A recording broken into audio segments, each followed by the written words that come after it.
Liz, you are fascinating, and I love your passion for what you're doing.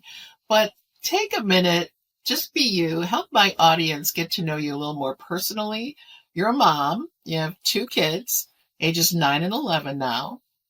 You still maintain close friendships from your grammar school days.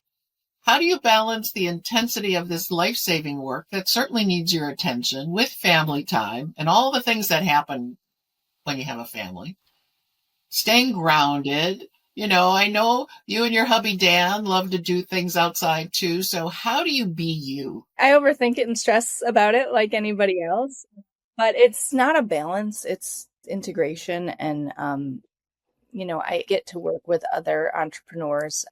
Anna and Ashley have both been with me at CAST for 6 years, and Ashley started a business at age 20, and Anna's family also owns a bar and music venue, and my husband started his business when he was young. And so we kind of just get each other as entrepreneurs, and we know that like there's no closing time, but that we can work together and be flexible. Just before this podcast, we had a staffing meeting for January of who's coming when, and we don't work any less, but we have the freedom to get up and go to our kids' play or do a doctor's appointment in the middle of the day.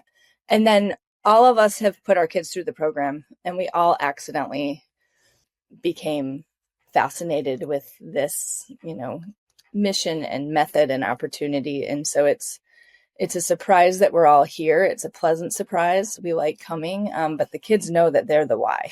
So they're here often. We chose this location in Forest Park mostly because our kids would be able to ride their bikes after school. They're not quite there yet, but they can get dropped off after school. And we were just driving around, and I still have yours, Chris, but they were dropping off CAST end of year thank you gifts and ringing doorbells and saying thank you for helping CAST. And it's woven in. And we love the people we work with, and they swam here until they were 7 or 8. We had a next level program for a few years, so they made friends. They've had play dates with other people, and there are times that they say, how come you never pick me up from school? Which is not never, but not that much. Or, so-and-so's mom puts a note in their lunch every day, and I'm able to say yes, but because of my job, we have XYZ, and most of the things that we list are the people that we have relationships with. The instructors that trained me, that trained most of our team, are from out of town, and they've stayed with our family for years in our home. And my daughter recently went to summer camp, and she wasn't that impressed by it. And I later reflected back. I'm like, oh my gosh, she didn't care that she had a 23-year-old counselor doing her hair and making friendship bracelets with her. They have that from our coworkers. We really have become a family. So it just works. It does. And, so number one, you're working with friends, people that you know, like, and trust. You've become what I think is phenomenal, unemployable, right? You want to forever not be employed by someone else. I know the feeling and the satisfaction of that. Working with your husband, your family, friends in the area, it just makes such a difference. If everyone in your sphere, right, whether they're here in the city, whether they're in other states, can actually get a sense of that. And my guess is that as they come in and they interact with you and the team, they do get that family sense, that grounding that they can then take to other states. Is that too much of a risk, too much of a reach, or does that seem practical?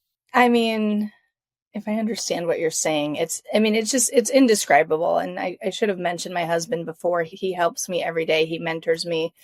He comes to the pool and looks at the chemical room. He's just, as a business founder himself, he's loved to see me move from, frankly, the red tape of the classroom to, the open canvas of this. And yes, we have problems, but not my husband and I at CAST, but we solve them together. What I'm saying is that the DNA that you possess, you seem to be allowing it to spill over into other communities as well. It's like, what my mom always said, what you're good at, and you surround yourself with other people that can help you with the other things. And you surround yourself with people that are smarter than you. And like, quite frankly, my husband loves the house guests. I have not had to learn how to do my daughter's hair for cheer, because we always have an instructor there that had sisters or whatever and learned how to do that. And they'll cook for our family, and I'm not a very good cook. And it's really collaborative, and the husbands have become friends, and it's the coolest thing. It is cool. Yeah. We have swim instructors whose kids play water polo here in Chicago, and they'll just come crash with us 2 or 3 times a year with their kids for water polo tournaments. And the kids have gotten to know each other. And I can't imagine. We had a gathering a year or so ago, and it was like half, maybe not half, but like 25% of our friends were instructors. So it's just, we text about what we're reading for fun, what we're reading for business, what would you do with this situation with your kid and their teacher, and it's the best. It reminds me, from a scriptural perspective, you cut me open, I bleed scripture, but when you think about, there's a place in scripture that talks about iron sharpening iron, right? Yes. And that's the sense I get from your community. You guys are all in, not only excelling and seeking to even get better at what you're doing, but you're in each other's lives and you're just sharpening each other as you move through life together. That's what it sounds like to me. Yes. And we have people that come through CAST for a short time and move on and do their own thing. But the theme here is that no one that sticks around for a long time is afraid to be wrong. No one's afraid to ask questions. I actually said at our team meeting today too, we have failed a lot. And I think that's why we made so far. And that makes you stronger. That's right. Yes. When we fail, we support each other.